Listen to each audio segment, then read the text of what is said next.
Hello and welcome to the Fully Charged Show podcast. Now, this is a slightly unusual episode in that it's kind of me doing a bit of a solo philosophical musing. You may not want to listen to it, but I think some of you will relate to this very strongly. Some of you will understand what I'm struggling to communicate, and some of you will think I'm an absolute idiot, and that is perfectly normal, reasonable and extremely understandable. But there's a couple of things I've always had trouble understanding, and I just want to remind you, this is actually going to be about the big picture of electric vehicles and renewable energy and the future of energy and transport. It is about that, but it's just been a bit of a complicated few days. The things I've always had trouble really understanding are heroes and religion. There were times in my misspent teens back in the 1970s when I would meet a very cool long-haired hippie dude who spoke in gentle philosophical terms about being Zen, you know, and like finding the middle way and seeing the Tao and all that stuff, you know. I thought it was great at the time. He told me that I had to be in touch with my sensitivity and find the calm within. And I'd be really impressed. I have to say, this guy, the one I'm actually thinking of, was an American. He was very stoned all the time. But I was young and impressionable, and he was such a mature dude with his long tangled hair and his Grateful Dead t-shirt. I didn't know anyone who had a Grateful Dead t-shirt. It was the first one I'd ever seen. His jeans were faded and patched in just the right way. He wore beads on his wrist. He'd smoked a tiny hash pipe he'd bought in Morocco. He was my hero. I worshipped the ground he walked on. I wanted to be like him. And then I witnessed him shout something really unpleasant and hateful to his girlfriend. It was really unpleasant. It was horrible. And that put a bit of a crimp on the whole hero thing. So, and this will become apparent why this is relevant, in 2010...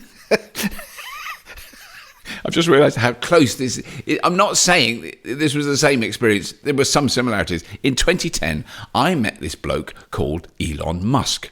One summer evening, I attended a launch event at the then tiny Tesla showroom in Kensington in West London. I mean, it really was, it was really small. It was like a little garage in a mews, just opposite Harrods. At the time, I had driven a Tesla Roadster a few times.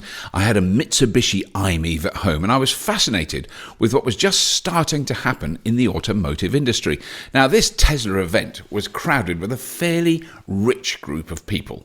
People who could probably afford a two-seater sports car that cost well over £100,000. So while mingling with this high-flying crowd, I spoke to an actress called Tallulah Riley, who was attending the event. I'd seen her in a few movies. She knew what I did. It was one of those things that happens. And she said, "Come and meet my husband." And so I followed her through the throng to shake hands with a slightly shy and awkward man who I rapidly learned was called Elon Musk. Now, to be transparent, I would estimate that our conversation was over in 10 to 15 seconds.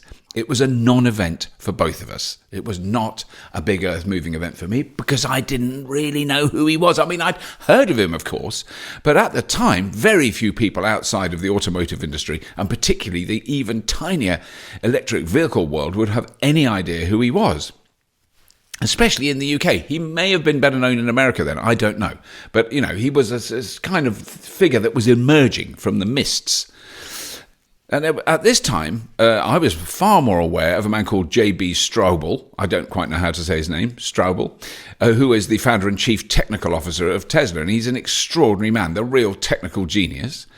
And I'd also met a wonderful man called Diarmuid O'Connell, who was vice president of Tesla Motors at the time, and he still works for Tesla now, and he is extraordinary. Now, I had driven a Tesla Roadster around Silicon Valley with Diarmuid, and his background was absolutely fascinating. That's what we kind of talked about as we cruised around the mean streets of Palo Alto. He had worked for the Bush administration. His understanding of the oil industry and the links with the military was very illuminating. His take from this was very clearly, we need to stop using oil. And you can see this episode on YouTube. I'll put a link in the show notes. It's pretty old and it's very basic, but he's a really interesting guy. So I knew about this young startup company called Tesla, but no one at the time could have predicted just how hugely successful it would become. In fact, a huge number of people predicted how it would fail, how it was a disaster, how hundreds of people had tried to create new car companies in previous decades and they'd all failed, and Tesla would be the latest to go under. I mean, it was just torrents of this stuff. But as we all know, it didn't go under. It grew, it became more and more successful, and without question was one of the major driving forces behind the transition to electric vehicles and sustainable technologies. Now notice, I said one of the major driving forces. And this might be where the problems I've recently been party to stem from. In the USA, Tesla is often seen as the reason, the one and only reason that anyone makes, drives, talks about, knows about electric cars. There's nothing else, it's just Tesla. This, I hate to disabuse you, is simply not true. But anyway, let's move on.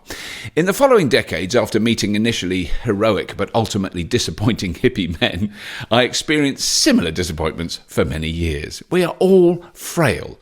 We're all a bit damaged. We all have a faults that, if widely known, would remove all possibilities of hero status. So I have learned to admire people who achieve great things, but without the added layer of adoration or loyalty to them, no matter what they do or say. That, I think, is very, very dangerous. Being a fan of anything has always made me feel a little uncomfortable. The word itself is just a shortened form of fanatic, and that has some very negative connotations. Religious or political fanatics rarely have the best interests of the human race front and centre. They often want to kill someone for not being as fanatical about whatever it is they are fanatical about. Of course, you could argue that I have benefited from having fans of the TV shows I've appeared in. Even if Red Dwarf fans, for example, get very, very excited, they are such a lovely bunch of people, I can't really imagine them beheading people who don't care much for the fictional antics of a bunch of space bums 3 million light years from Earth. But a recent spat on Twitter has illustrated that in these days of frightening extremes, there are people who will not just mildly disagree or find a jokey way of teasing you for a mistake. No, they will actually hate your guts if you don't go along with the very specific micro view that they hold. And I'm not even talking about political views. I'm not arguing whether unfettered free market capitalism is a better long-term solution for humanity than a liberal government with strong regulatory powers over large corporations, or the other way round. Not talking about that. Last week, a story emerged that implied it was possible that Tesla was looking at the industrial area on the Humber Estuary in the northeast of the UK as a site for a new factory. Now, these stories emerge every now and then all over the world. Everyone and their uncle wants a Tesla factory on their doorstep. There was another one recently regarding a site in Somerset in the southwest of the country. I don't think that's come to anything either. But as always, anything to do with Tesla generates a lot of words, a lot of attention, a lot of speculation. But knowing the area around Hull, which is where the Humber Estuary, Hull is on the Humber Estuary, and knowing how tough things have been there with the demise of the fishing industry and shipbuilding, but also how they've more recently had an amazing resurgence along the estuary with renewable energy related manufacturing. It's where they make the biggest wind turbine blades in the world, and it's now called the Energy Estuary. But there's loads of other companies there that are doing all sorts of other engineering related activities, related to renewables. I just banged the microphone stand there. I do beg your pardon. Get a bit excited when I talk about renewable energy manufacturing. Anyway, I saw this story on Twitter, just very casually. I just retweeted it. I do all the time. I see something interesting, retweet it, move on. Oh dear, my timeline babbling brook. A gentle babbling brook.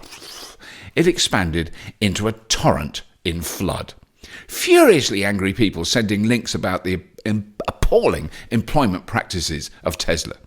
and how they won't allow unionised workers in the factory, and how no one in their right mind would want a Tesla factory in their country, how racist their employment policies are, how badly built the cars are, how these cars are just elitist playthings that only the ultra-rich moron like me would buy. The normal stuff, But the stuff about the employment and the way that the factories are run and the way that Elon Musk had forced people back to work when there was a virus, and all that stuff. Hundreds of tweets. But more and more asking about how I could possibly support Elon Musk, how I could have him as my hero, suggesting my blinkered stupidity at being a Musk fan and how thoroughly corrupt and evil Musk is. Oh, it was like a party, a big, stressy hate party, and it was sudden and instant and furious. It was so quick. I just cannot understand quite how quick and how furious it was. And like most people now, I am used to this kind of social media spasm. You take 500 random people from around the world, all right, but in this case mostly in the USA, put them under the stress of a global pandemic that no one truly understands, give them a tiny excuse to release tension, and bingo. So up to this moment, in my mind, I have done nothing wrong. I had merely retweeted a story, highly speculative, extremely unlikely to come about, that Tesla might build a factory in the UK. I hope you notice that even though there's dozens of stories about this, I haven't mentioned the B word, and I'm not going to. So if you don't know what that is, just Google Tesla build factory in UK and you'll see it. I tried to ignore the tirade of accusations, people saying that Fully Charged was just a Tesla advertising campaign, that I was a massive Tesla fanatic who just pushed their products and totally ignored every other manufacturer. Remember that when I go through to the next bit.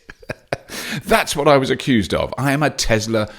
The one term I'm determined not to use is when the word boy and the word fan are joined together with the incorrect spelling. I'm not going to lower myself to use that pathetic term. Anyone who uses that on my timeline gets blocked.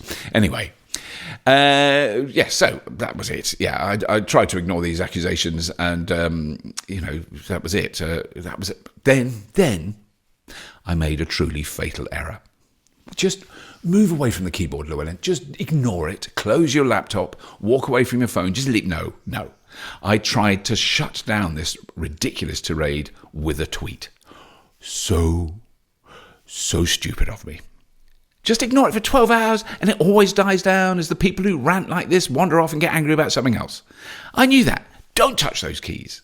Just walk away. Put the phone down. Do some gardening. That is what a well-educated, emotionally mature person would have done. I tweeted. I think that says it all. I said that in no way was I an Elon Musk fan, that I disagreed with, and now listen to this, this is really important, 90% of what he has ever said. But I thought Tesla and SpaceX were amazing companies that had achieved incredible things. Something along those lines. But the fact that I used a percentage, a figure, that, ladies and gentlemen, lovely listeners to the Fully Charged Show podcast, was a fatal mistake.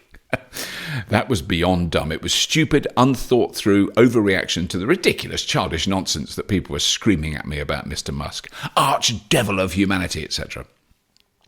Talk about putting out fires with gasoline. What happened next made what had happened before seem like a peaceful afternoon in a quiet park when there was no pandemic. The Tesla fans, some of them, a vocal minority, were livid. Then it got worse. A delightful man called Ben Sullins, who appeared at Fully Charged Live this year in Austin, Texas, really nice guy, who has for many years run a YouTube channel called Teslanomics.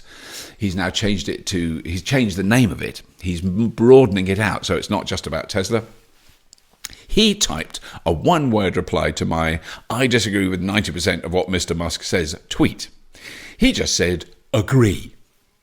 The response was not so much instant, although it was, but long-lasting. Within 5 minutes, around 500 people had unfollowed me on Twitter. Fully Charged lost over 100 subscribers, and my Twitter stream was a hydroelectric plant outlet of fury and annoyance. How could someone like me, and in many cases Ben, dare to be critical of Mr. Musk and all he's done for the world?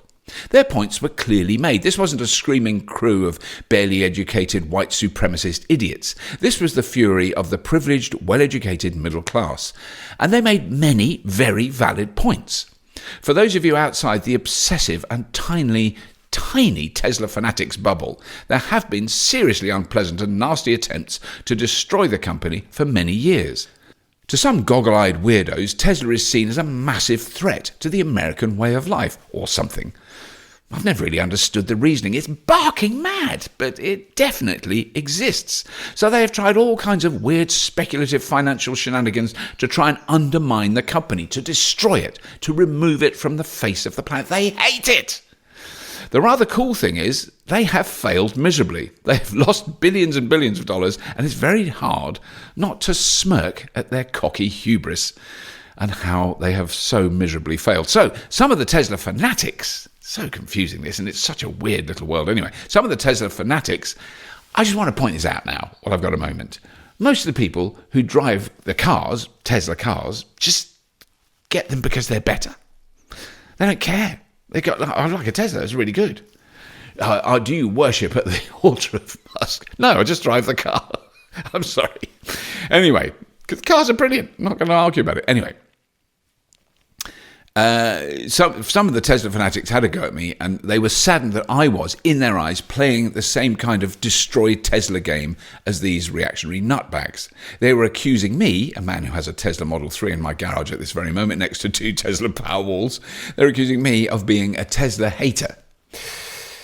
I just don't know where even to begin. Many of the people who tweeted at me clearly worship Mr. Musk. They will accept no criticism. Anyone who dares to go against his word is a heathen and should be burnt at the stake. I mean, I'm talking metaphorically here. They're not actually murderers. I'm not suggesting that. They're lovely. They're really nice people.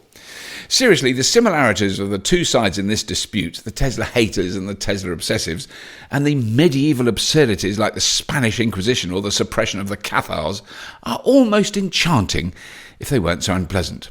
But truthfully, I really wish I hadn't said anything. It's my failing. I'm just not very good at hero worship. 2 towering figures in the last 30 years have held the attention, adoration, fear, loathing, and endless speculation of a wide section of the population. Of course, I'm talking about Steve Jobs and Elon Musk. Both of them garnered decades of obsessive attention from the press, millions of words of speculation, both positive and negative. They became lightning rods for the companies that they led. Their every utterance is studied, dissected, and pondered over. What does he mean? Oh, is he going to build a factory in Hull? You know. What I can't help wondering is if this fascination might be a massive... Sorry, I shouldn't laugh. A massive waste of time. Steve Jobs did not build the iMac on his own in a shed. He didn't make the iPhone or the iPad. He didn't design them. He didn't create the operating system. He didn't shoot the brilliant TV commercials. He didn't create iTunes and the software that runs it. He didn't do any of that. Yes, he was brilliant at getting great people to work for Apple. He had an eye for design and a colour and a look. He knew how to create something that people would want. Absolutely. Not denigrating his incredible talents and abilities for a moment. But he didn't work in isolation. And he was a legendary salesman. He could stand on a stage in his black polo neck and sell anything. He was absolutely brilliant and invigorating to watch. I loved watching those amazing Steve Jobs Apple keynotes. Absolutely brilliant. But, and I'm sure he would have acknowledged this at the time, he didn't make any of the products that relaunched Apple into the massive company it is today. Same for Musk. He didn't design the cars. He didn't develop the battery packs or the software. Of course, he's been key in unlocking the talents of thousands of brilliant people, just like Steve Jobs. Absolutely key to it. And over the years, Musk has transformed from a mumbling nerd, which is what he was a bit like when I met him in 2010, to a brilliant salesman, open, amusing, charming, endearing. Now, when he presents a new car or the truck or whatever it is, it's a riveting moment. We have to acknowledge their achievements, but not being a rabid fan of a brand does not mean you dislike the product or service, or even the person, necessarily, unless they say something really profoundly offensive and stupid. I come from a generation where the notion of wearing a piece of clothing that advertises a company or corporation that's got nothing to do with you does not feel good. I don't want to be associated with anyone's brand names. I don't want to advertise their damn products. I want to wear some clothes. I don't care. But that doesn't mean I hate their products. And I don't hate Steve Jobs or Elon Musk. What I said was, I think it's fair to claim, fairly mild. But that doesn't matter. The danger with this ridiculous feeding frenzy, when pack mentality takes over and all sense of balance leaves the room, is the original source of the disquiet quickly becomes irrelevant. And allow me to point out, this little event in my life barely caused a ripple in the grand scheme of things. But I could sense how out of hand this stuff can get and how hundreds of people piling in on you, none of whom had heard of me, knew what I did, they didn't follow me, they were just Tesla haters and later Tesla fans who smelled blood. And they all had a good old go. Jump in there, say something nasty or even clever and insightful and move on. It's fluff and waffle. I know it'll pass. I don't hate Tesla. I don't hate Mr. Musk.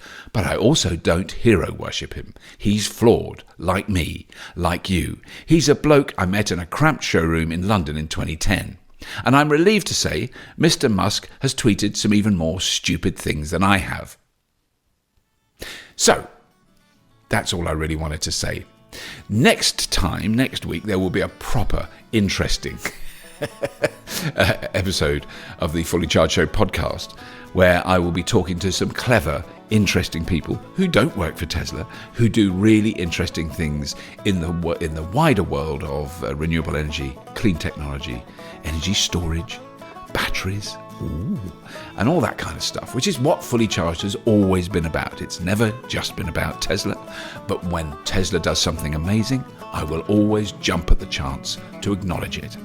So, as always, please do subscribe to this wonderful podcast. Now that we're back in action, we'll be pumping out the episodes every week. If you ever watch the YouTube channel, please do have a little subscribe of that. Have a little look at the Patreon link that will be posted in the show notes for this very podcast. And as always, if you have been, thank you for listening.